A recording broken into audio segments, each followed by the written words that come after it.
The wagon wheels stopped turning on the dirt road, like God himself had reached down and said, "Not one more inch." General Andrew Jackson sat atop his horse, watching his men strain and curse as they tried to move the supply wagon that had been rolling just fine a moment before. The Tennessee sun hung low over Robertson County, casting long shadows through the pines, and somewhere in those shadows, Jackson was certain something was watching them back. "Push harder, damn you!" shouted one of the soldiers, a young man from Nashville who'd bragged all morning about how he'd handle whatever they found at the Bell farm. His boots dug trenches in the red clay, his face purple with exertion. But that wagon might as well have been rooted into the earth itself. Jackson had fought the British at New Orleans, had stared down men who wanted him dead, had killed men in duels over his wife's honor. Fear was something he understood as a concept, the way you understand winter when you're standing in summer heat. But this was different. This was the kind of thing that made his scalp prickle, made him think about the Cherokee stories his men used to tell around campfires, about spirits that walked between worlds. "General," said Thomas Yancey, riding up beside him. Yancey was a lawyer from Clarksville, educated at good schools back east, and he had that look men got when their learning started bumping up against things that couldn't be explained with logic. "The men are saying maybe we should turn back." "Turn back." Jackson let the words sit in the air like smoke. "Because of a wagon that won't move?" But even as he said it, he knew it wasn't just the wagon. It was the stories. Stories about John Bell and his family, living on their farm by the Red River, being tormented by something that had no body but plenty of voice. Something that called itself Kate. Something that slapped and pinched young Betsy Bell until she screamed, that pulled covers off beds in the middle of the night, that sang hymns at church and quoted scripture better than the preacher. Something that had told John Bell to his face that it was going to kill him. Jackson had dismissed the stories at first. Frontier superstition, the kind of thing that grew in isolated places, where people had too much darkness and not enough sense. But 3 of Bell's sons had served under him at New Orleans. Good men who didn't strike him as the type to fall for fairy tales. And the stories kept coming, consistent in their strangeness, told by different people who all described the same impossible things. So he'd loaded up a wagon with supplies, gathered some of his men, and decided to see for himself. Among them was a man they called the Witch Hunter, a fellow who'd made a reputation claiming he could deal with spirits, who carried a silver bullet loaded in his flintlock pistol and spoke with absolute certainty about things Jackson suspected he knew nothing about. General Jackson. The voice came from the bushes beside the road, high and feminine and wrong in ways Jackson couldn't immediately name. His horse snorted and stamped, and around him he heard his men reach for their weapons. "I know why you've come," the voice continued, light and mocking. "And I'll tell you true. I'd rather let that wagon move than keep you waiting. You'll need your strength for tonight." The wagon lurched forward so suddenly that 2 of the men pushing it fell face first in the dirt. Jackson's horse danced sideways, and he controlled it more from instinct than thought, his eyes scanning the roadside. Nothing moved but leaves in the breeze. "Did you hear that?" Yancey's voice was tight. "Did everyone hear that?" "I heard it," Jackson said, and his own voice sounded steadier than he felt. Around him, his men nodded, their faces pale beneath their tans. The witch hunter had gone quiet, his earlier bravado nowhere to be found.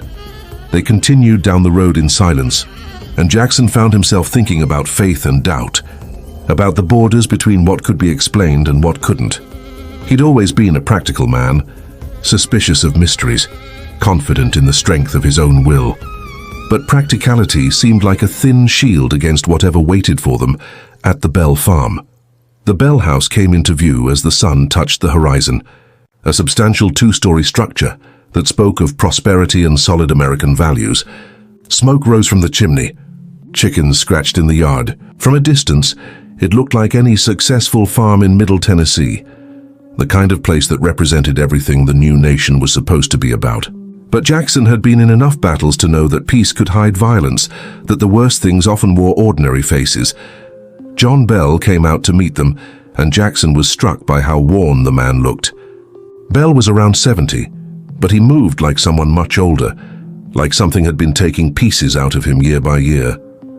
His handshake was firm enough, but there was a tremor in his fingers that hadn't been there when Jackson knew him years ago. "General," Bell said, and even his voice sounded tired, scraped raw. "I'd be lying if I said I was glad you came, but I'm grateful all the same. Lucy has supper ready.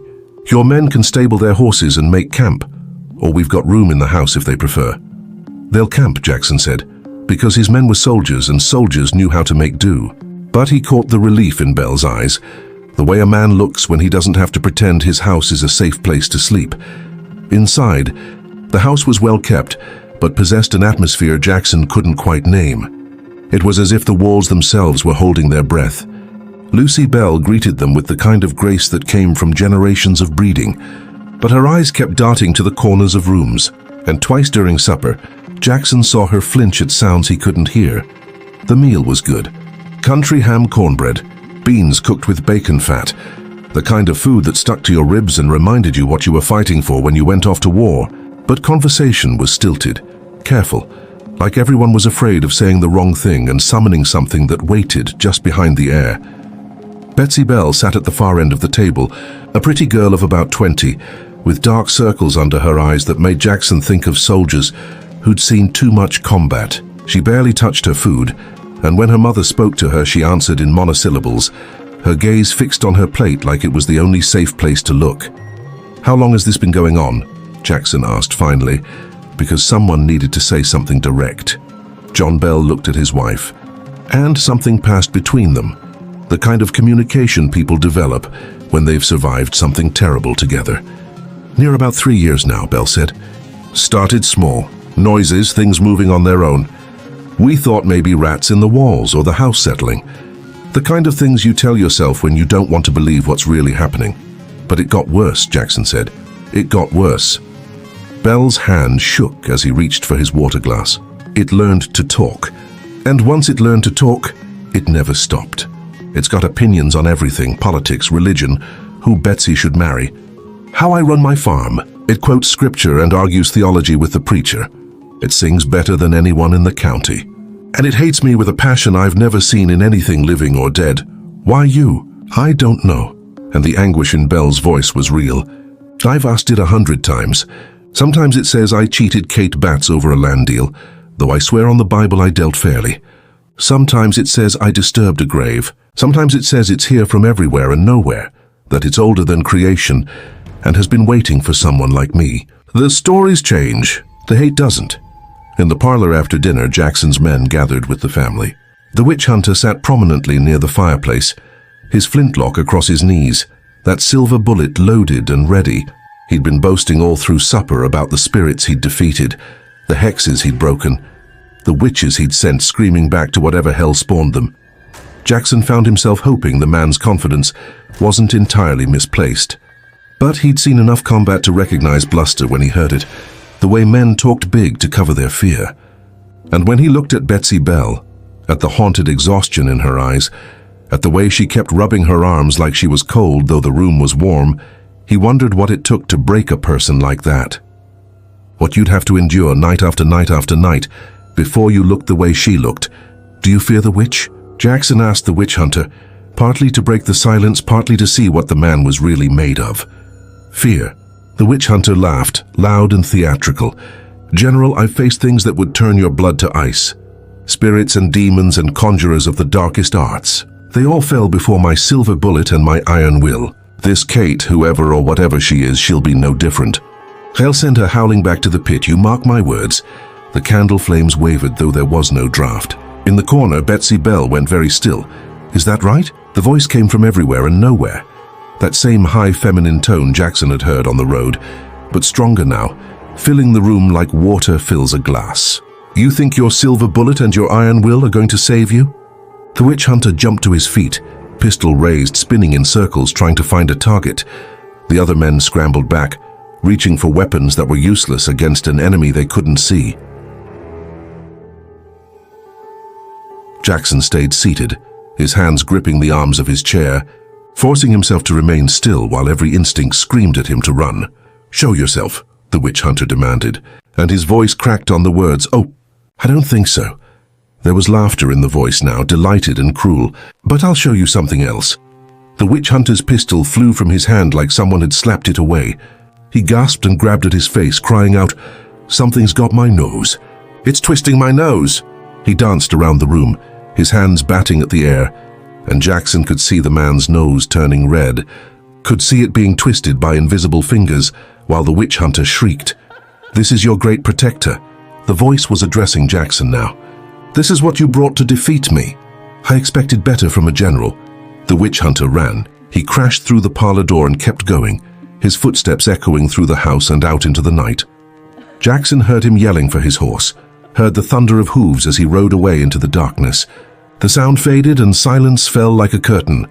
"Well," said the voice, satisfied now, almost purring, "that's enough entertainment for one evening. But don't worry, General Jackson. I'll be back tomorrow night. I promised you a show and I keep my promises. Sleep well if you can." The candle flames steadied. The air felt lighter, or at least less oppressive.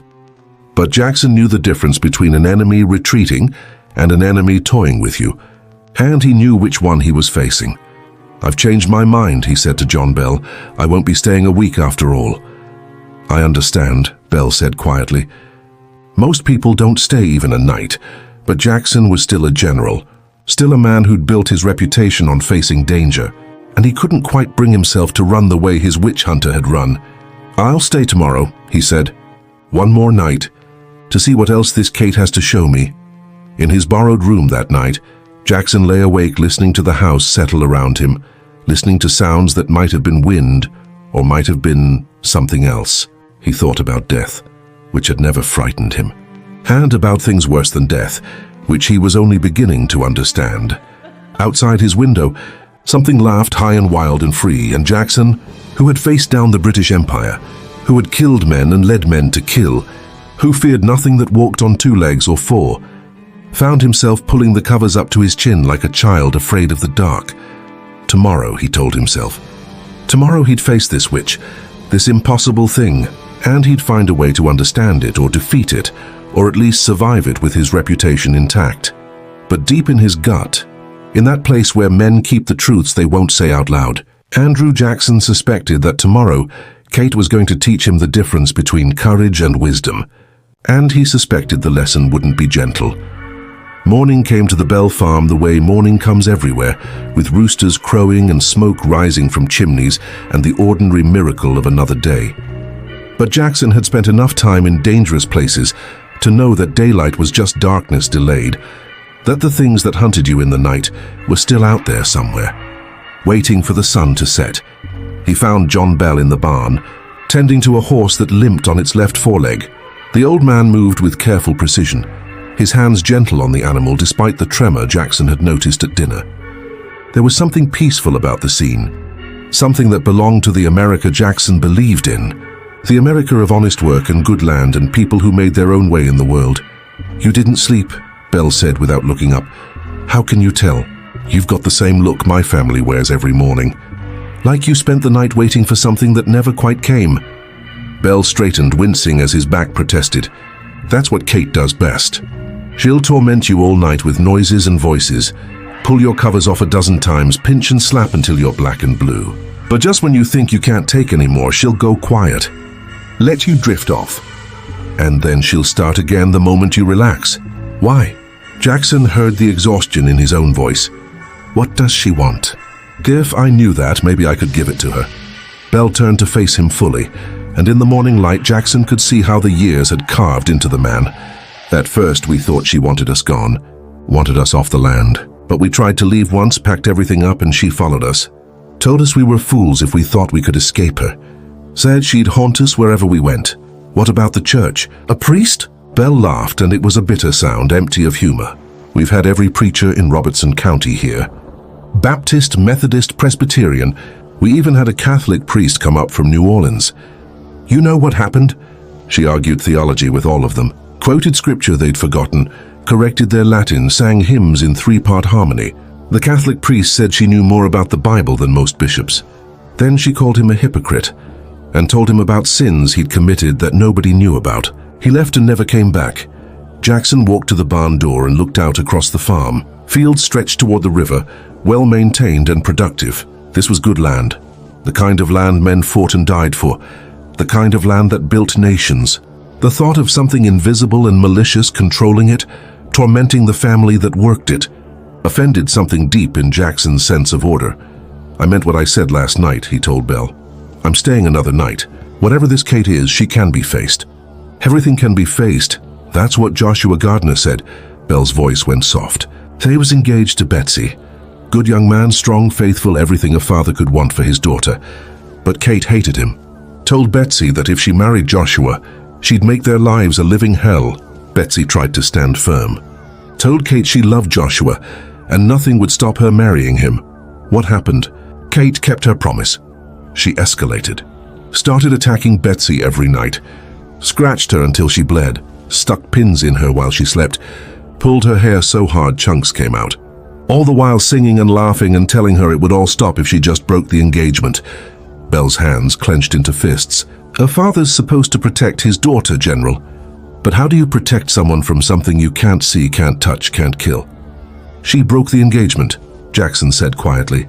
She broke the engagement, and Kate stopped tormenting her. Just like that. Now Betsy's married to Richard Powell, her old schoolteacher. Kate approved of him, attended the wedding even, sang during the ceremony. Belle's voice broke. My daughter married a man she doesn't love because a witch told her to. What kind of father allows that? Jackson had no answer. He'd seen men broken by war, by loss, by the weight of decisions that had no good outcomes. But he'd never seen a man broken quite like John Bell, destroyed not by a single blow, but by 3 years of invisible attacks, by the slow erosion of everything that made him feel like a man. Inside the house, Lucy Bell was preparing breakfast with Betsy's help. The two women moved around each other with practiced efficiency.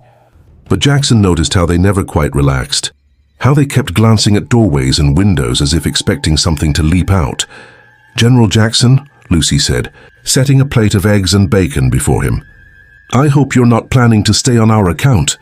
We've learned to live with Kate. We don't want you to think you need to save us. Maybe I'm staying on my own account, Jackson said. Maybe I need to understand this. Understanding Kate is like understanding a tornado or a flood, Lucy said. You can know it's coming, can prepare all you want, but in the end you just survive it or you don't. She sat down across from him, her hands folded on the table.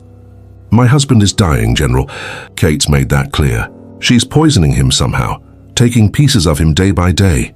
The doctor can't find anything wrong, can't explain why he's wasting away. But Kate laughs about it. Promises she'll dance at his funeral.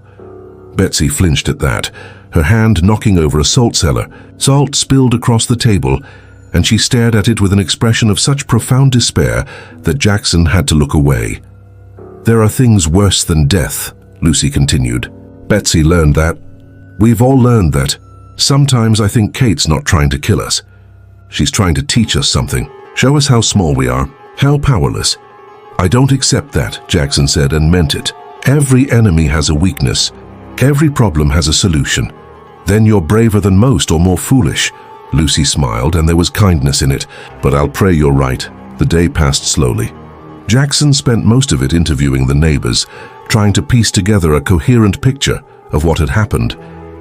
The stories were remarkably consistent, told by people who had nothing to gain from lying and everything to lose from appearing foolish. They described an entity that was playful one moment and vicious the next. That could be charming and sociable at weekly prayer meetings, then turn around and curse with language that would shame a sailor. She's got opinions on everything, one farmer told him. Politics, mostly. She loves John Quincy Adams, hates you, General, begging your pardon. Says you're too rough, too willing to solve problems with violence. Says Adams is a gentleman and you're a frontier barbarian. Jackson had to laugh at that. What does Kate know about politics? More than most, seems like. She follows the newspapers, quotes them back at us. When they were debating the Missouri Compromise, she gave long speeches about slavery and states' rights. Half the county came to hear her. Better than any lecture you'd get in Nashville. Another neighbor, an old woman named Mrs. Gunn, described the spirit's kindness to Lucy Bell. Kate loves Mrs. Bell, she said. Brings her hazelnuts and wild grapes out of season. Once when Lucy was sick, Kate sang to her for 3 days straight. Hymns and ballads and songs nobody had heard before. Beautiful songs that made you want to weep. But she hates John Bell, Jackson said, with a passion that burns like hellfire. Mrs. Gunn's face went solemn. She's told him a dozen times she's going to kill him. Tells him the date sometimes, then changes it. It's torture, General. Knowing death is coming, but not knowing when. By evening, Jackson had formed a picture of Kate that made no sense and perfect sense simultaneously. She was chaos given voice, malice without clear motive, intelligence without body. She was everything the new nation wasn't supposed to have room for. Everything that science and reason and progress were supposed to eliminate. And she was winning. The sun set, painting the Tennessee sky in shades of fire. Jackson returned to the Bell House to find his men nervous, their earlier bravado gone. They'd spent the day talking to locals, hearing stories, and the stories had done their work. Fear was contagious, Jackson knew. Fate spread faster than disease and was twice as hard to cure. "We're with you, General," Thomas Yancey said, but his voice lacked conviction. "Whatever happens tonight, we'll see it through." "I appreciate that," Jackson said, though he suspected when things got bad, these men would run just as fast as the witch hunter had. He couldn't blame them. Bravery was easy when you could see your enemy, when you could shoot or stab or strangle. But how did you fight something that lived in the air itself, that could be everywhere and nowhere simultaneously?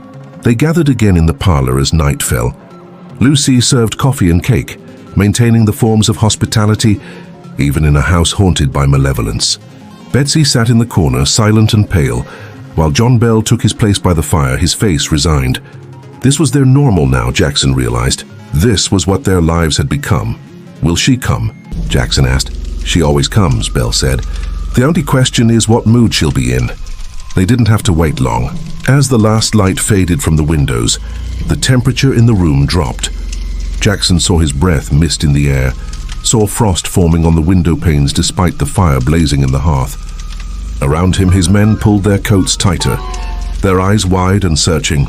"Good evening, gentlemen."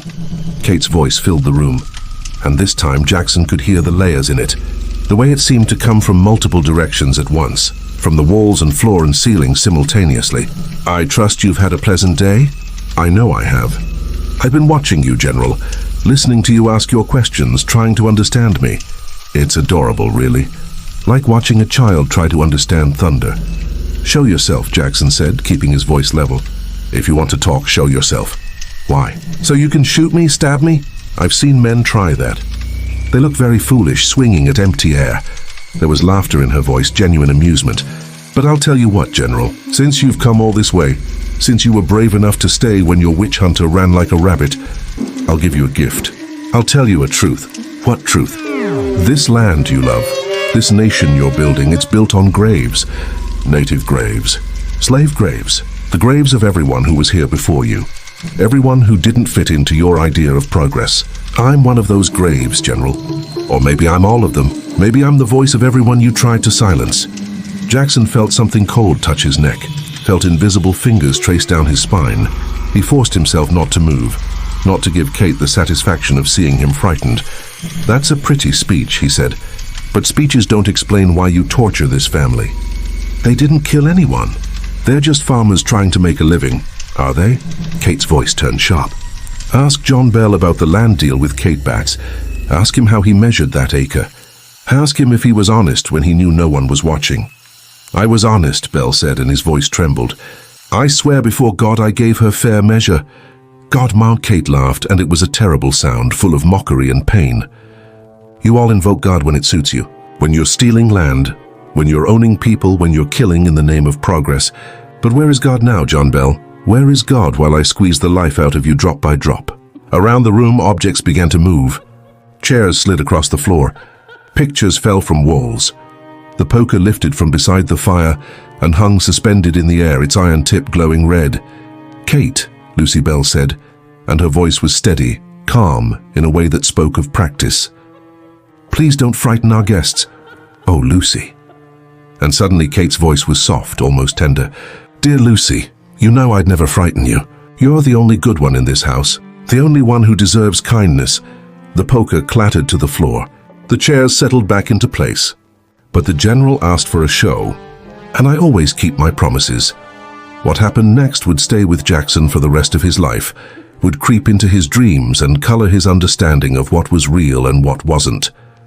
Kate sang. She sang with a voice that was beautiful beyond description, sang harmonies that shouldn't have been possible from a single throat, sang songs that existed somewhere between hymns and ballads, and pure lamentation. And while she sang, the room transformed.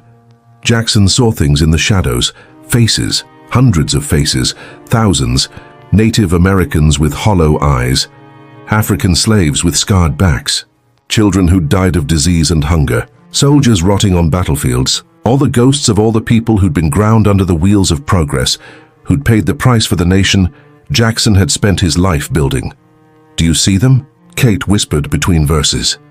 "These are my people, General, the forgotten ones, the ones your history books won't mention.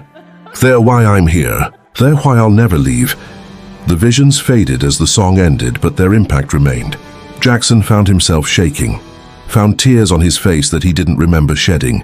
Around him, his men looked similarly shattered, their faces blank with shock. "By the Eternal," Jackson said, and his voice sounded distant to his own ears. "This beats fighting the British, does it?" Kate sounded pleased. "I'm so glad you're entertained, General, but we're not done yet. We're just getting started." What came next was chaos. Kate didn't attack them, not exactly. She simply showed them what she was capable of. Showed them her power and their powerlessness. Objects flew. Voices came from everywhere and nowhere. The temperature swung from freezing to burning and back again. At one point, Jackson felt himself lifted off his feet, held suspended in the air while Kate laughed and laughed and laughed. When she finally released him, when she finally grew tired of her games, Jackson found himself on the floor, gasping for breath, his dignity in tatters. His men were scattered around the room, some weeping, some praying, all of them broken in ways that would take years to heal.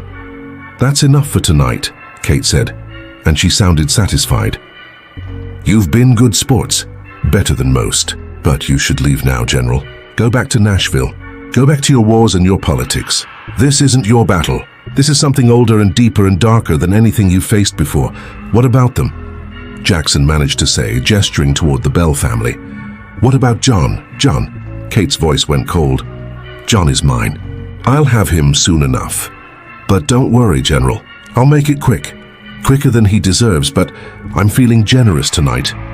Jackson tried to stand, tried to find words that would matter. But Kate was right. This wasn't his battle.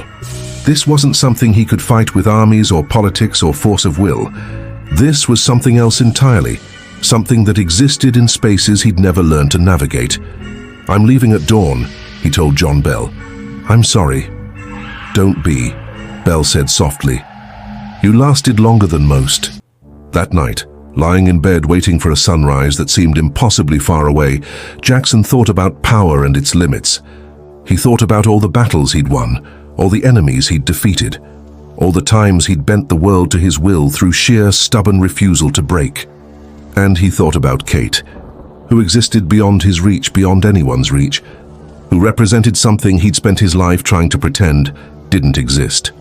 The truth was, America wasn't just churches and farms and good honest work. It was also graves and ghosts and sins that compounded with interest. It was Kate laughing in the darkness, reminding them all that some debts could never be paid, some wounds could never heal. Dawn came eventually, as dawn always does. Jackson rode away from the Bell farm with his men, rode back toward Nashville and civilization, and all the things that made sense. He never spoke about that night in detail, never told the full story. But sometimes in quiet moments, people would hear him say that he'd rather face the British Army single-handed than spend another night with the Bell Witch. And anyone who knew Jackson, who knew his courage and his pride, and his absolute refusal to back down from anything, understood that those words meant something. They meant he'd found something worse than death.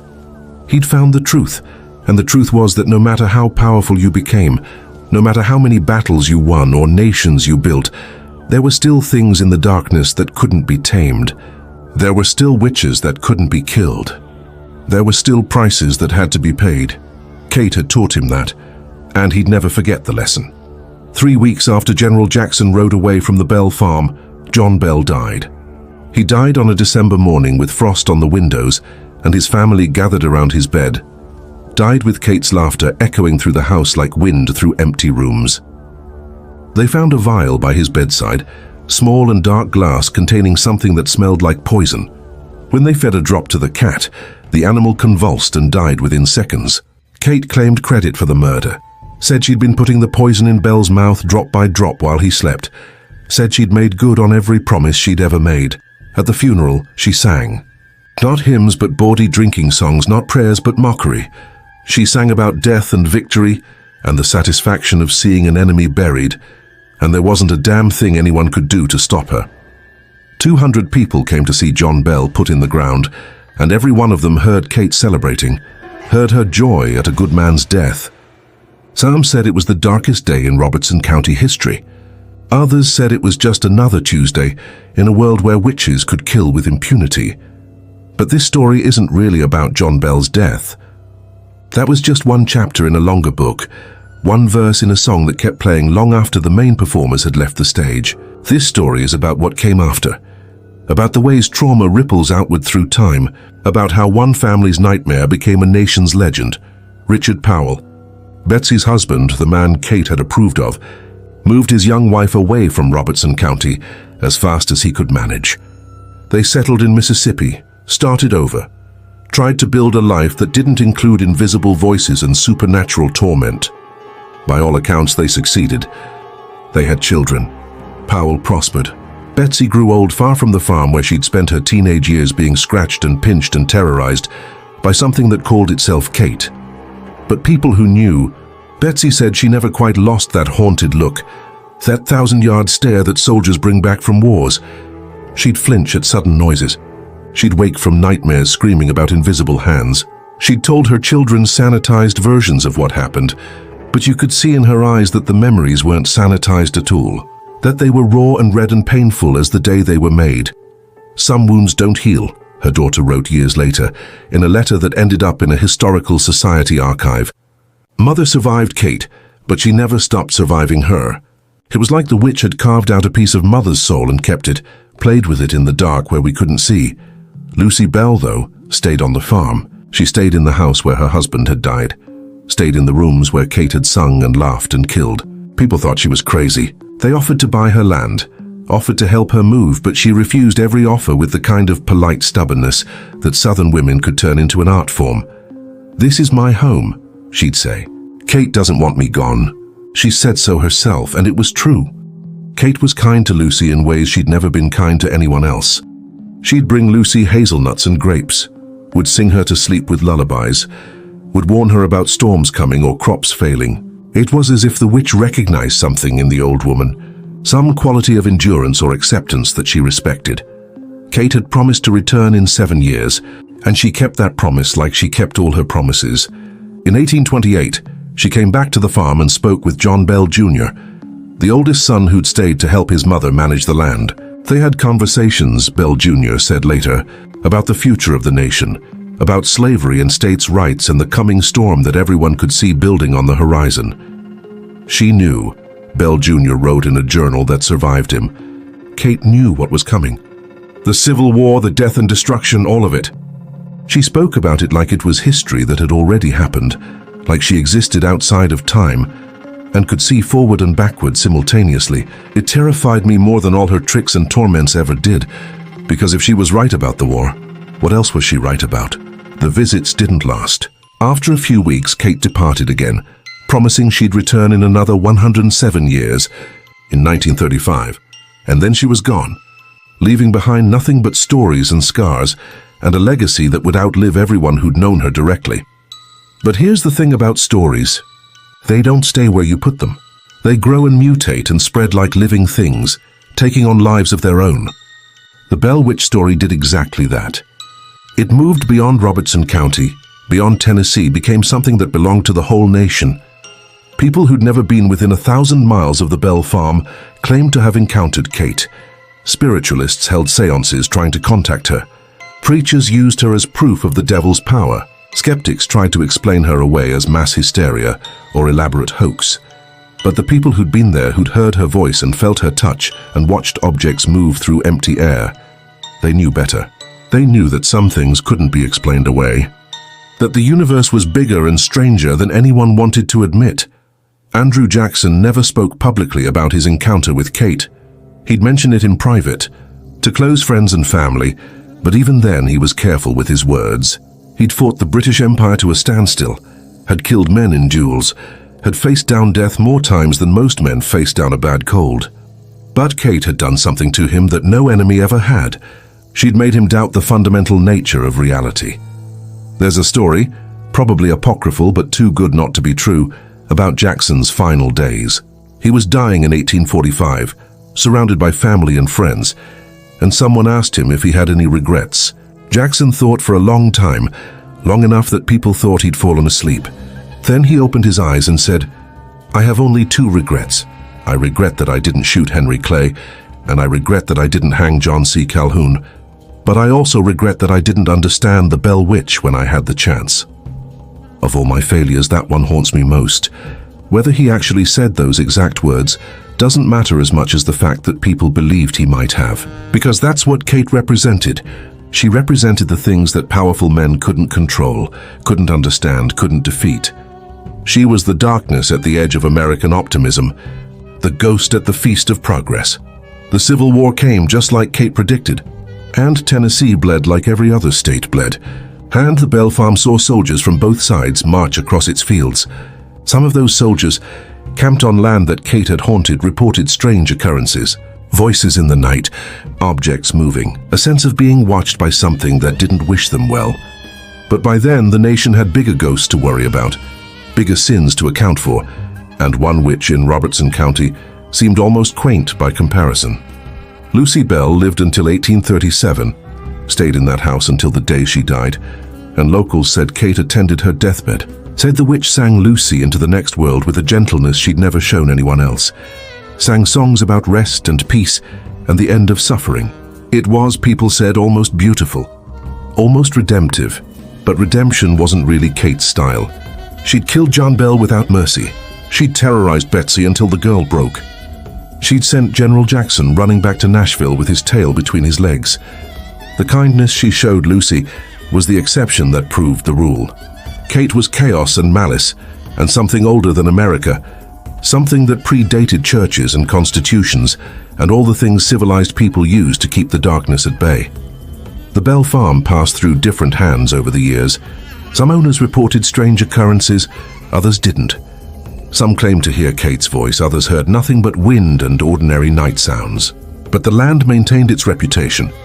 It became the kind of place people drove past quickly, the kind of place teenagers dared each other to visit after dark, the kind of place that collected stories the way some places collect dust. In 1935, the year Kate had promised to return, people watched and waited. Reporters came to Robertson County, curiosity seekers and sensation seekers, and serious investigators all descended on Adams, Tennessee, looking for signs of the witch. But Kate was quiet that year. If she returned, she did so without the drama of her earlier manifestations. Some said she never meant to come back, that the promise was just another of her tricks. Others said she came back, but found the world had changed too much, that there were too many electric lights and too many skeptics, that the soil that had nourished her had gone sterile. But every now and then, even today, someone reports something strange happening near the old Bell Farm. A voice in the darkness, an object moving on its own, a sense of malevolent presence that raises the hair on the back of your neck. And when those reports surface, people remember. They remember John Bell dying with poison in his system. They remember Betsy Bell's haunted eyes. They remember General Jackson saying he'd rather fight the British. Because here's what Kate taught everyone who encountered her, taught them in ways they'd never forget. She taught them that America wasn't just amber waves of grain and purple mountain majesties. It was also blood in the soil, and ghosts in the walls and sins that compounded with interest. It was the price of progress, and the cost of ambition, and all the dark bargains people made when they thought no one was watching. She taught them that you could build a nation on principles of freedom and equality while owning slaves and displacing natives, but eventually someone would send you a bill. Maybe that someone would be a witch, maybe that someone would be history itself, but the bill would come sure as death, sure as winter, sure as any natural law, and she taught them that there were things in this world that couldn't be fought with armies or explained with logic or defeated with willpower. Things that existed in the spaces between what was and what should be, in the gaps between what people said and what they did, in the distance between the nation they proclaimed and the nation they actually built. Kate was all of those things. She was conscience and consequence and chaos. She was the voice of everyone who'd been silenced, the rage of everyone who'd been wronged, the laughter of everyone who saw through the pretty lies civilization told itself. And she was proof that, sometimes, just sometimes, the powerless could strike back. Not with guns or laws or votes, but with something older and darker and far more effective. Fear. She made them afraid. Made John Bell afraid to sleep in his own bed. Made Betsy afraid to plan her own future. Made General Jackson, war hero and future president, afraid of empty air and disembodied voices. And that fear spread. It infected Robertson County, infected Tennessee, infected the whole nation's imagination. It became the story people told themselves about the price of pride, the danger of thinking you could control everything, the folly of believing you were immune to the supernatural. The Bell Witch story became an American myth, took its place alongside other foundational narratives about who we are and what we fear. It became the monster under the bed of manifest destiny, the ghost in the machine of progress, the voice whispering that maybe we weren't as special as we thought we were. Maybe we were just as vulnerable as everyone who came before us. And the truly terrifying thing, the thing that kept people awake at night even generations after Kate's voice had fallen silent, was that the story was true. Not metaphorically true or symbolically true, but actually factually, provably true. Hundreds of witnesses, consistent accounts, documented deaths and marriages and migrations, all shaped by a force that had no body, no face, no physical existence. You could explain away one person's testimony. Maybe they were lying or crazy or mistaken. But you couldn't explain away hundreds of people. You couldn't explain away Andrew Jackson, who had every reason to dismiss the story as frontier superstition, but instead chose to believe his own eyes and ears. You couldn't explain away the fact that John Bell died with mysterious poison in his system, that Betsy married a man she didn't love, that an entire community spent years living in terror of something they couldn't see or stop. The skeptics tried. Oh, how they tried. They proposed theories about collective delusion and fraud and trickery. They suggested that one of the Bell children was secretly a ventriloquist, that John Bell poisoned himself, that the whole thing was an elaborate hoax designed to get attention or money or both. But none of the theories quite fit. The evidence was too strong, too consistent, too deeply woven into the fabric of multiple lives, so people were left with a choice. They could reject the evidence and cling to their certainty that the world worked according to rational, understandable principles. Or they could accept that sometimes in certain places, under certain circumstances, the rules broke down, that sometimes witches were real, that sometimes the darkness pushed back. Most people chose the first option. It was easier that way, safer.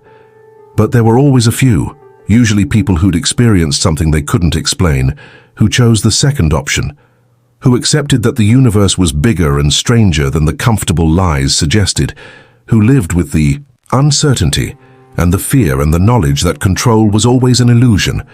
Those were the people who understood what Kate really was, not a demon or a spirit or a ghost, but a truth.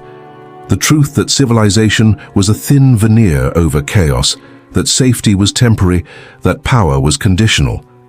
The truth that sometimes you could do everything right and still lose, could be decent and honest and still suffer, could build your life on solid ground and watch it crumble anyway.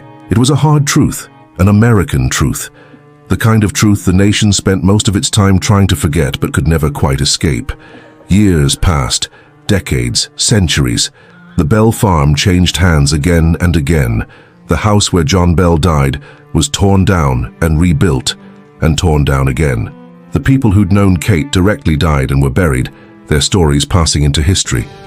But the legend persisted, grew stronger with time, became one of the most famous ghost stories in American folklore. And every now and then, when the nation got too confident, too sure of itself, too certain that it had finally left the darkness behind, someone would remember the Bell Witch.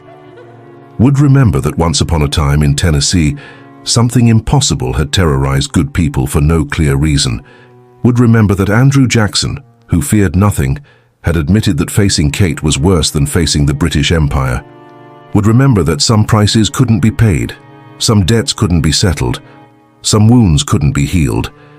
And in those moments of remembering, in those brief flashes of honest recognition, America looked a little less like the shining city on a hill and a little more like what it actually was, a nation built on contradictions, a democracy founded by slave owners, a land of the free that had purchased its freedom with other people's blood, a place where witches could kill with impunity and generals could run in terror, and nothing, absolutely nothing, was as simple or as clean as people wanted to believe. That was Kate's real legacy. Not the parlor tricks or the supernatural manifestations or even the murder of John Bell. Her real legacy was the reminder that America's darkness wasn't something foreign, wasn't something that could be blamed on others or explained away. It was homegrown. It was native. It was as American as anything else. And it was still out there waiting in the shadows, laughing at everyone who thought they were safe. The thing about legends is they never really end. They just transform, finding new forms for new ages, new ways to speak to new fears. The Bell Witch story did exactly that, evolving with each generation that told it, each retelling adding layers while the core remained constant. That core was simple and terrible, that something malevolent and powerful had walked among ordinary Americans, had touched their lives and destroyed their peace, and that nobody, not even a general who would become president, had been able to stop it. By the time the 20th century arrived, bringing with it electricity and automobiles, and the promise that science would explain everything, the Bell Witch had become something different than what she'd been in 1820. She'd become a tourist attraction, a local legend, something for folklorists to study and skeptics to debunk. The Bell Farm, or what remained of it, became a place where people came looking for thrills, hoping to encounter something supernatural, usually disappointed. But disappointment didn't kill the story. If anything, it made it stronger.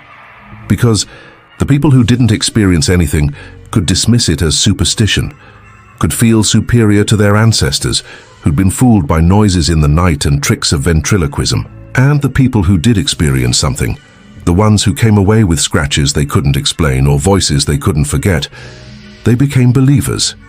They became part of the story's continuation, proof that whatever Kate had been, she wasn't entirely gone. In 1960, a writer named Harriet Parks Miller interviewed some of the oldest residents of Robertson County, people whose grandparents had known the Bell family directly, had witnessed events firsthand. Their stories, filtered through 3 generations, had taken on the quality of myth. But beneath the embellishments, beneath the additions and subtractions that time inevitably makes, the essential facts remained consistent. Something had terrorized the Bell family. Something had killed John Bell. Something had sent Andrew Jackson running. "My grandmother wouldn't talk about it," one woman told Miller. "Said some things were better left buried, but when she was dying, when she was old and confused and the present and past were all mixed up in her mind, she'd talk about hearing Kate sing at Lucy Bell's funeral. She'd cry and say it was the most beautiful and the most terrible thing she'd ever heard. Beautiful, because Kate had this voice like an angel. Terrible because you knew that angel had killed a man and broken a girl's spirit and enjoyed every minute of it." Those interviews, collected in a book that sold modestly but steadily over the decades, kept the story alive for another generation. They reached people who'd never heard of the Bell Witch, people in California and New York and everywhere in between, people who read the accounts and felt their skepticism war with something deeper, something primal that recognized truth, even when truth wore impossible clothes. Because that was the genius of the Bell Witch story. It wasn't just a ghost story, wasn't just something to tell around campfires to make children shiver. It was a story about power and its absence, about control and its illusion, about the comfortable lies civilization tells itself, and the uncomfortable truths that occasionally break through. It was a story about an American family trying to make a life in a new nation, trying to do everything right, trying to be good Christians and good citizens and good neighbors. And it was about how doing everything right didn't matter, how goodness didn't protect you, how sometimes the universe just reached down and destroyed you for reasons that made sense to nobody, least of all yourself. That resonated. That spoke to something deep in the American experience. Because for all the stories about pulling yourself up by your bootstraps and making your own luck and controlling your destiny, most people understood, if they were honest, that life wasn't really like that.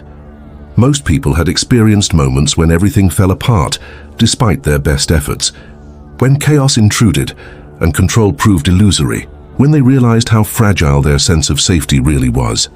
The Bell Witch was the darkness behind the American dream. She was what happened when you did everything the country promised would lead to success and prosperity. And instead of success and prosperity, you got terror and death and a witch laughing at your funeral. In the 1970s and 80s, as America grappled with Vietnam and Watergate, and the slow realization that maybe the nation wasn't as exceptional as it had always claimed, the Bell Witch story took on new relevance. It became a metaphor for disillusionment, for the discovery that authority figures could be powerless, that traditional institutions couldn't protect you, that sometimes evil won, and there wasn't a damn thing anyone could do about it. Young people especially connected with the story. They saw themselves in Betsy Bell, forced to make choices she didn't want to make, tormented by something she couldn't control, ultimately marrying a man approved by her oppressor rather than the man she loved. They saw their parents in John and Lucy Bell, trying to maintain normalcy in the face of chaos, pretending everything was fine, even as their world collapsed around them. And they saw their leaders in Andrew Jackson, big men with big reputations who turned out to be just as helpless as everyone else when confronted with something beyond their experience. The image of Jackson, war hero and future president, fleeing the Bell farm rather than spending another night with Kate, became a symbol of everything the generation was learning about power. That it was conditional, that it was limited, that it couldn't actually protect you from the things that really mattered. The Bell Witch became a counter-narrative to American exceptionalism, a reminder that darkness existed, that couldn't be bombed or legislated or fought with conventional weapons. And that reminder was oddly comforting, because if even Andrew Jackson couldn't defeat Kate, if even a man who would become president had to admit defeat in the face of supernatural malevolence, then maybe it was okay that regular people felt powerless too. Maybe powerlessness wasn't a personal failing, but a universal condition. Books were written, movies were made, documentaries were filmed. The Bell Witch story spread further and further from its Robertson County origins, becoming a piece of shared cultural heritage, a story that belonged to everyone. And with each retelling, each adaptation, the story changed slightly, emphasized different aspects, spoke to different concerns. Some versions played up the horror, turned Kate into a demon straight from hell, emphasized the scratches and bruises and supernatural violence. Those versions appealed to people who wanted clear monsters, who wanted evil to be obvious and external, who wanted to believe that if you could just identify the bad thing, you could fight it. Other versions played up the mystery, emphasized the inconsistencies in Kate's behavior, wondered whether she was really evil or just misunderstood, suggested that maybe John Bell had done something terrible and Kate was actually an agent of justice. Those versions appealed to people who wanted moral complexity, who were tired of simple good versus evil narratives, who suspected that most situations were more complicated than they appeared. And some versions, the ones closest to the original accounts, didn't try to explain Kate at all. They just presented the facts as they'd been reported, let the impossibility speak for itself, and trusted readers to draw their own conclusions. Those versions were the most unsettling because they refused to provide the comfort of understanding. They left you with the uncertainty, the not knowing, the disturbing possibility that some things just were what they were, and you had to live with that. By the time the 21st century arrived, the Bell Witch had been dissected and analyzed and explained away and resurrected so many times that she'd become almost mythological, removed from any historical reality. People made pilgrimage to Adams, Tennessee, hoping to feel some residual presence, but mostly what they felt was the weight of expectation, the letdown of finding just another small southern town where nothing much happened anymore. But every now and then, someone reported something. A voice they heard that shouldn't have been there. A presence they felt that made no logical sense.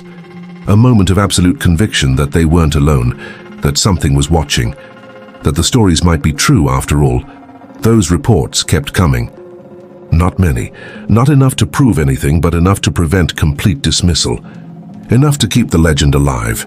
Enough to ensure that when people told the story, When they described what happened to the Bell family and to Andrew Jackson, there was still a note of uncertainty in their voices, a hesitation that suggested maybe, just maybe, they weren't entirely sure it was safe to laugh. And that uncertainty, that inability to completely dismiss the story as ancient superstition, that was Kate's final victory. Because she'd done what she set out to do. She'd made people doubt their safety, doubt their understanding, doubt the comfortable certainty that the world worked according to rational principles and that human beings were the masters of their own destiny. She'd introduced chaos into the American narrative, had carved out a space where the impossible happened, and the powerful were powerless and good people suffered for no reason. And once you knew that space existed, once you'd glimpsed it even second-hand through stories and accounts and the testimony of people you had no reason to disbelieve, you couldn't quite unknow it. The Bell Witch became part of the American shadow, the dark twin of all the optimistic stories about progress and prosperity. She was the reminder that for every success story there was a tragedy. For every rags-to-riches tale, there was a family destroyed by forces beyond their control. For every proclamation of American exceptionalism, there was a witch laughing in the darkness. And in that way, she was more American than almost anything else.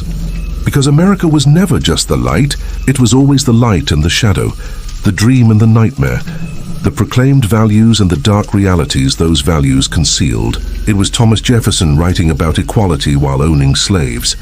It was Andrew Jackson championing democracy while forcing Native Americans off their land. It was every contradiction and hypocrisy and uncomfortable truth that the nation spent most of its time trying to ignore. Kate didn't let anyone ignore those contradictions. She embodied them. She was the voice of everyone who'd paid the price for American progress. Everyone who'd been ground under. Everyone who'd been told their suffering didn't matter, because something greater was being built. And she made it clear that suffering always mattered, that the dead didn't stay buried, that eventually someone would demand an accounting. Maybe that's why Andrew Jackson said what he said about preferring to fight the British. Because fighting the British made sense. They were an enemy you could see, with motivations you could understand, operating according to rules you knew. You could meet them on a battlefield, could match strategy against strategy, could win or lose according to principles that made sense. But Kate didn't make sense. She represented everything that couldn't be fought with conventional weapons, everything that slipped between the cracks of rational thought, everything that refused to play by the rules. She was the enemy within, the ghost in the machine, the dark heart of the American project. And Jackson, who'd spent his life imposing his will on an unruly world, found himself utterly incapable of imposing his will on her. That must have been unbearable. To be that powerful, that successful, that certain of your ability to control events, and then to encounter something that rendered all your power meaningless. To realize that for all your victories and accomplishments, you were still just a man, still just as vulnerable as anyone else to forces you couldn't comprehend. The story ends, as all stories must, but not with resolution. Kate made her promises and kept them. She killed John Bell. She broke Betsy's spirit. She sent Jackson running. She returned in 1828 to deliver prophecies about a coming war, and then she disappeared into the silence from which she came, leaving behind only stories and scars and questions that would never be fully answered. Did she return in 1935 as promised? The evidence suggests no, or at least not in any public way. Maybe the world had changed too much. Maybe electricity and automobiles and radio had driven out whatever conditions allowed her to manifest. Maybe she'd said what she needed to say and done what she needed to do, and the rest was just echoes. Or maybe she never left at all. Maybe she's still there in Robertson County, quiet now, watchful, waiting for the right moment to remind everyone what she is and what she represents. Maybe every strange occurrence, every unexplained voice, every moment of inexplicable dread is Kate, still playing her game, still making her point. The truth is, it doesn't matter whether Kate is literally still there or not, because the Bell Witch stopped being just a witch a long time ago. She became an idea. She became a reminder. She became proof that America's darkness is real and persistent and can't be wished away or explained away or fought away. She became the voice saying, "You think you've got this all figured out. You think you're safe and in control and building something permanent. But I'm still here. The graves are still here. The debts are still here. And someday, maybe not today, but someday, you're going to have to face what you've been running from. That's the real Bell Witch story. Not a tale about a haunting in 19th century Tennessee, but a story about America's relationship with its own darkness, its own sins, its own buried truths. It's about what happens when you build a nation on contradictions and think you can keep the contradictions hidden forever. It's about the bill that always comes due, the ghost that always finds you, the witch that always keeps her promises. And it's about a general who became a president, a man who shaped the nation's destiny, who conquered enemies and broke treaties and imposed his iron will on a continent, a man who wasn't afraid of anything human, but who admitted in the end that facing a disembodied voice in a Tennessee farmhouse was worse than facing the entire British Empire, because empires you could understand. Empires had armies and strategies and weaknesses you could exploit, but witches, real witches, the kind that existed in the shadows of the American dream, they had none of those things. They had only their truth. And sometimes truth was the most dangerous weapon of all. The Bell Witch taught that lesson to everyone who encountered her, taught it so well that the lesson echoed forward through generations. And maybe that was her purpose all along. Not to torture one family or kill one man or frighten one general, but to leave behind a story that would remind Americans, forever, that their nation was haunted, that the darkness was real, that some prices couldn't be paid with money or violence or good intentions, that sometimes, no matter how powerful you were, or how right you thought you were, or how much progress you made, their witch could still laugh at your funeral, and there wasn't a damn thing you could do about it. The year was 1828, and America was tearing itself apart in ways that were both new and ancient. The election that would bring Andrew Jackson to the presidency was the dirtiest anyone had seen, with accusations flying like bullets, with newspapers printing lies and half-truths and character assassinations that would have made Kate herself proud. Jackson's opponents called his wife a bigamist. His supporters called John Quincy Adams a pimp. The nation that liked to think of itself as civilized, as enlightened, as a beacon to the world, was revealing itself to be just as vicious and petty as any other collection of ambitious humans fighting over power. And in the middle of all this chaos, Kate came back to Robertson County. She'd promised 7 years, and 7 years it had been since John Bell was buried with her laughter ringing through the church. 7 years since Betsy had married Richard Powell and tried to start over. 7 years since Lucy Bell had settled into a kind of peaceful coexistence with the entity that had destroyed her husband. 7 years was long enough for some people to start hoping that maybe it was over, that maybe Kate had said what she needed to say and moved on to torment some other family in some other place. But Kate always kept her promises. John Bell Jr. was the one who heard her first. He was in the barn, tending to horses the way his father had taught him, the way generations of bellmen would teach their sons, passing down knowledge about animals and land, and the honest work that supposedly built nations. He heard singing, high and clear and unmistakable, coming from the hayloft where nobody was standing. "Hello?" "John," Kate said, and her voice was exactly as he remembered it, exactly as it had haunted his dreams for 7 years. "Did you miss me?" Bell Jr. was older now, more weathered, carrying the weight that came from being the man of the family after your father died badly. He'd learned to live with loss, had made his peace with the supernatural the way soldiers make peace with war. You couldn't spend your whole life running from something that could follow you anywhere. "I didn't," he said, keeping his voice steady. "But I expected you. Of course you did." Kate materialized, not in any visible sense, but in the way the air grew heavier, the way the temperature dropped, the way Bell Jr.'s horse started stamping and rolling its eyes. "I'm as reliable as death, more reliable than most people, certainly more reliable than politicians. Speaking of which, how do you feel about the election?" "I don't discuss politics with witches." "Oh, John."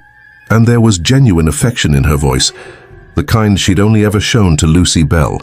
The kind that made everything worse because it proved she was capable of kindness, and simply chose not to exercise it most of the time. "You've gotten smarter. Your father would argue with me for hours. You know better." Bell Jr. set down the brush he'd been using on his horse and turned to face the empty space where Kate's voice originated. "Why are you here? You killed my father. You broke my sister. What else is there?" "What else?" Kate laughed, and it echoed through the barn like wind through a cave. "John, I'm not done teaching. I came back to tell you what's coming. Consider it a gift, though you probably won't see it that way. Nobody ever appreciates prophecy. They'd rather live in ignorance, pretending the future isn't rushing toward them like a flood. I don't want to know the future.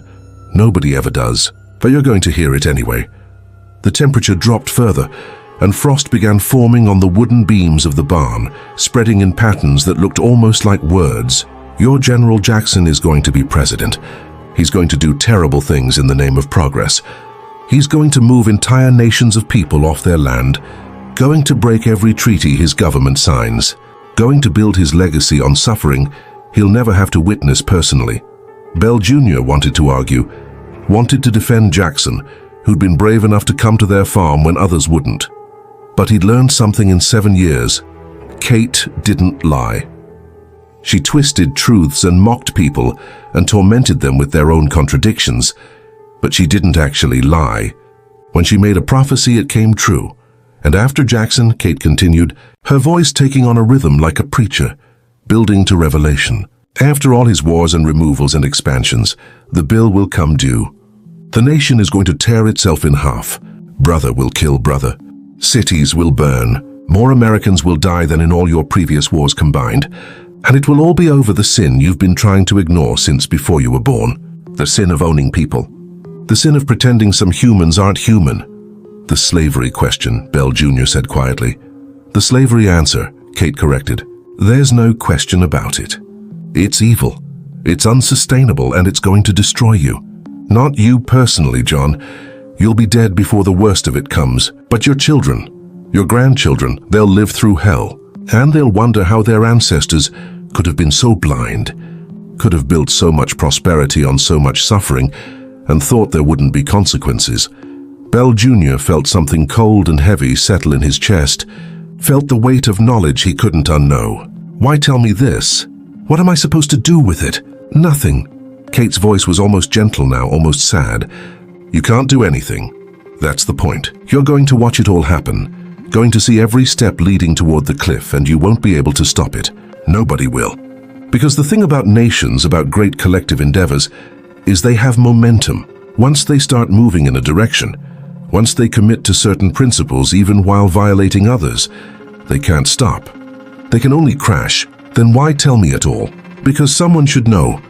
Someone should understand that what's coming isn't random, isn't punishment from an angry God, isn't just bad luck.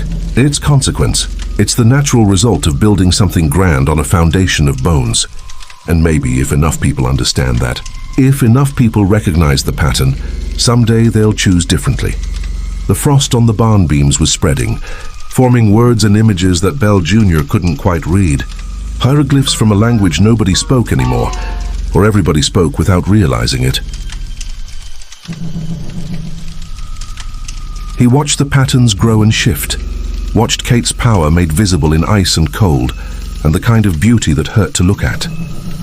"Your mother is dying," Kate said, changing subjects with the casual cruelty she'd always possessed. "She has maybe a year left. I'll be there at the end, if you're wondering.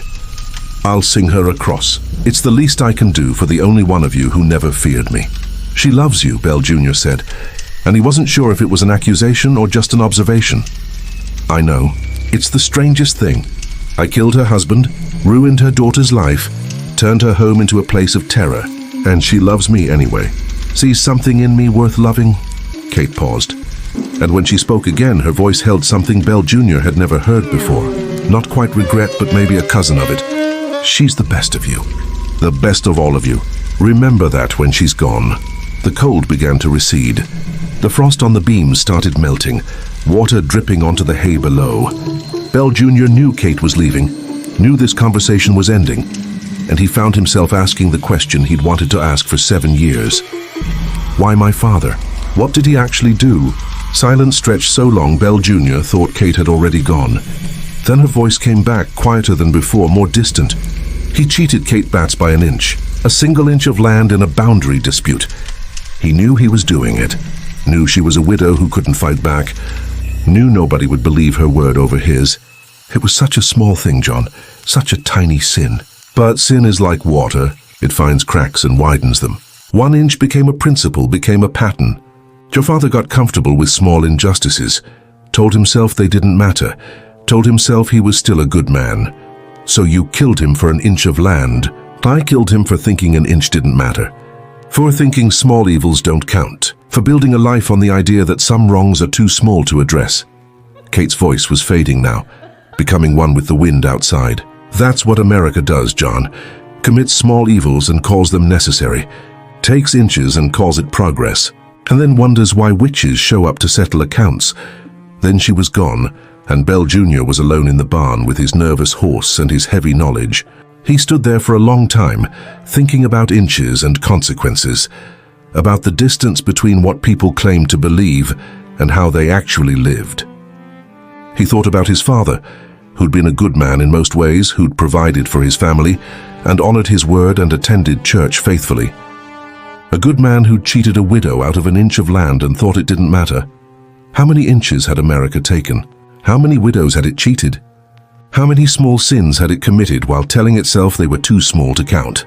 Bell Jr. walked back to the house where his mother waited, where the life his family had rebuilt after Kate's first visit continued with the fragile peace that came from knowing terror could return at any moment. He didn't tell Lucy what Kate had said about her dying. Didn't tell her about the prophecy of civil war and national collapse. Some knowledge was too heavy to share. Some burdens had to be carried alone, but he wrote it down. Wrote it all down in a journal he kept hidden, a journal that would survive him and pass to his children, and eventually make its way into historical archives, where scholars would study it and argue about its authenticity, and mostly miss the point. The point being that Kate had seen what was coming, because Kate understood something most Americans didn't want to understand, that actions had consequences, that sins compounded, that you couldn't build paradise on suffering and expect the suffering to stay buried forever. The election of 1828 played out exactly as Kate predicted. Andrew Jackson won in a landslide, became the 7th president, brought his frontier roughness to the Capitol, and changed American politics forever. He was beloved by common people who saw themselves in him, hated by elites who thought he was crude and dangerous.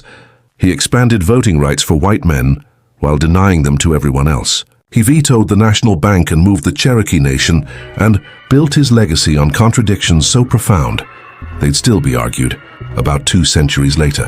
And he never spoke publicly about the Bell Witch again, never acknowledged what happened in Robertson County, never admitted that something had frightened him worse than the British Empire.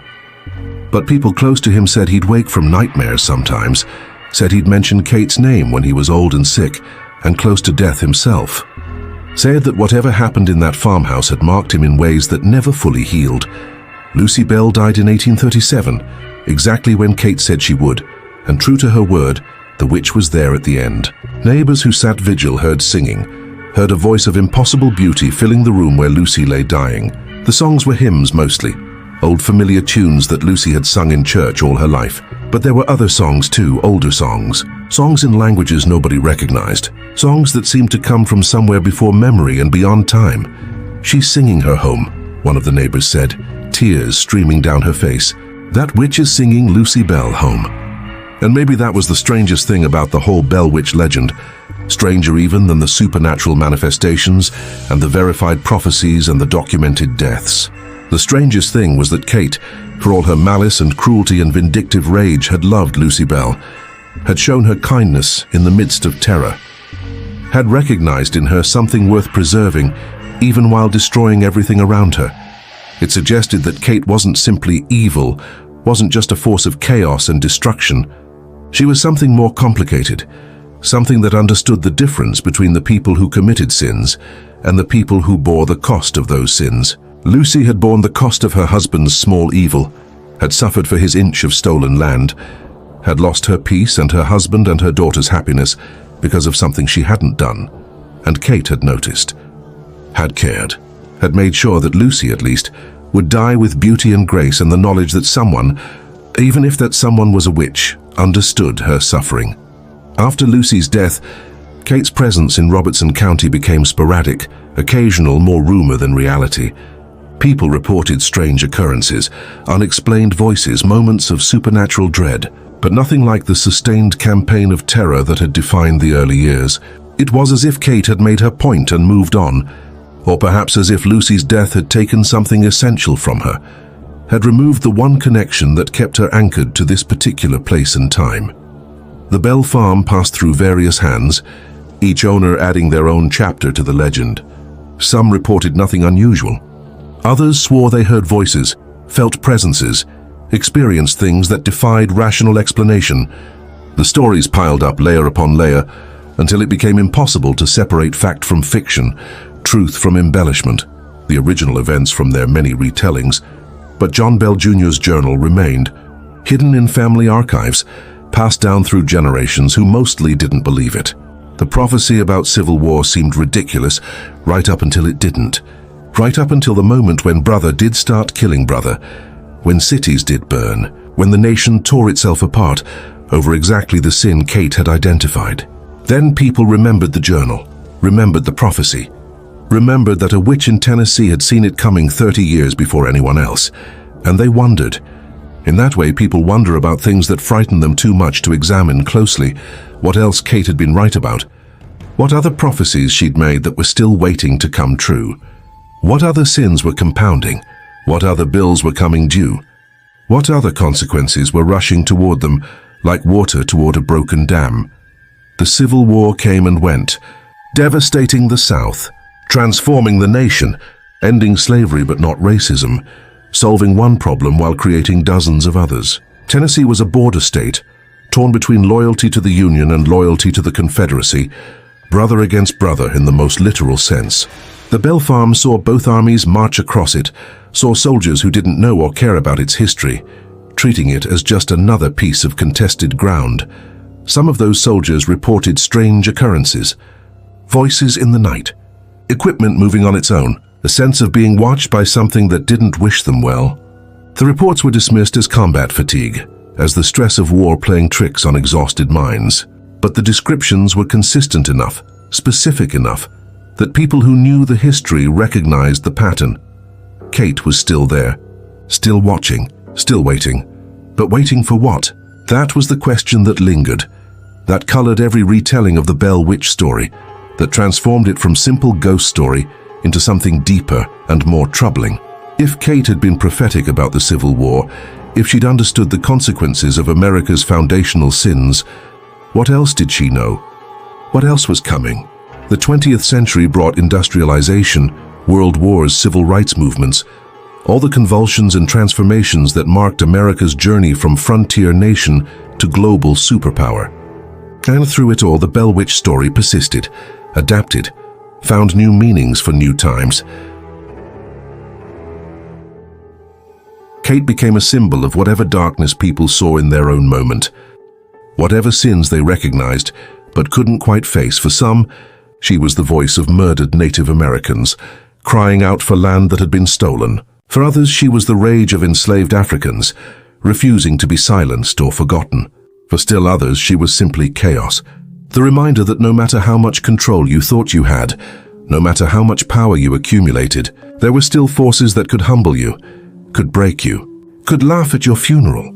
All of these interpretations were probably true, and none of them captured the full truth, because Kate was bigger than any single metaphor, more complex than any single explanation. She was what happened when America's contradictions became conscious, when the gap between proclaimed values and actual behavior grew so wide that something had to bridge it.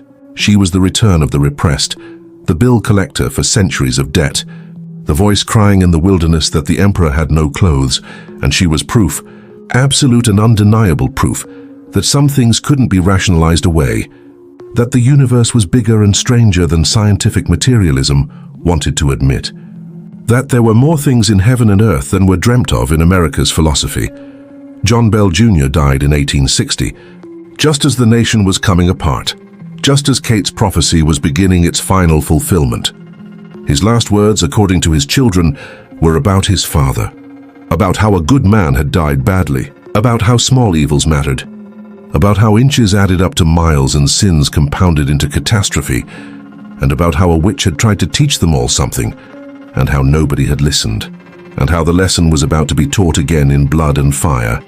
The journal passed to his eldest son, who read it and mostly didn't believe it, who thought his father had been traumatized by what happened and had let his imagination run wild.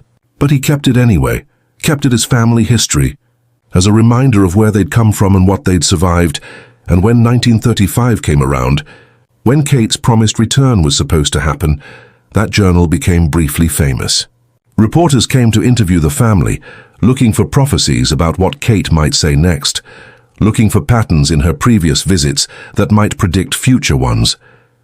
But Kate was quiet that year, or perhaps she simply manifested in ways that weren't as dramatic, weren't as visible, weren't as easy to turn into headlines. The world had changed too much, perhaps.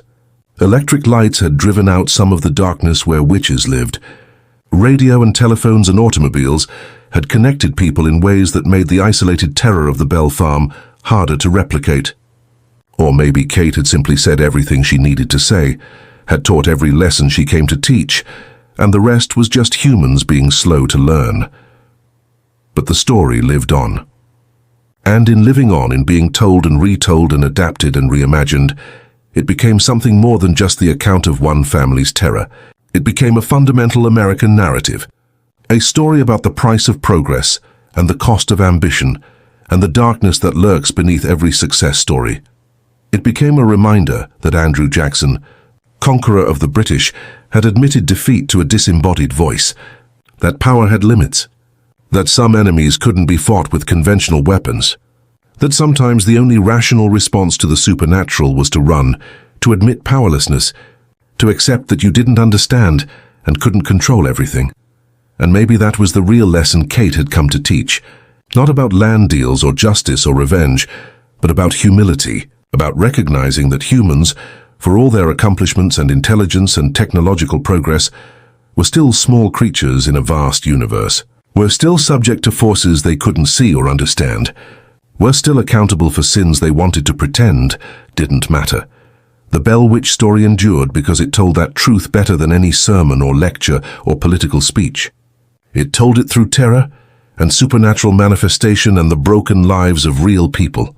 It told it in ways that couldn't be dismissed or rationalized or explained away. And it kept telling it generation after generation, until the story became part of the bedrock of American folklore, until you couldn't understand America's relationship with its own darkness without understanding Kate.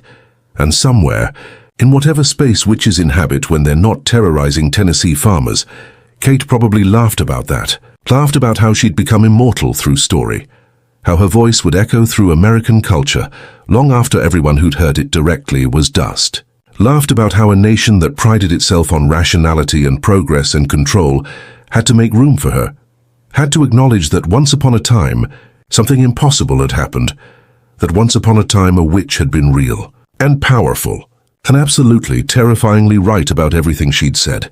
That was her ultimate victory. Not killing John Bell, not breaking Betsy, not even frightening Andrew Jackson. Her ultimate victory was forcing America to remember, to carry her story forward, to pass it on like an inheritance that couldn't be refused. And in that story, in its persistence and evolution and refusal to die, America confronted its own darkness every time someone told it. Every time someone said, "Did you hear about the Bell Witch?" They were saying, "Did you hear about what we try to forget? About the bills we owe? About the sins we've committed?" They were saying, "There are ghosts in this land. There are witches in our history. There are consequences we haven't faced yet. And someday, maybe not today, but someday those consequences will come due. Those ghosts will speak. Those witches will return. And when they do, all our power and progress and proud certainty won't matter at all, because Kate taught us that lesson, and Kate always keeps her promises."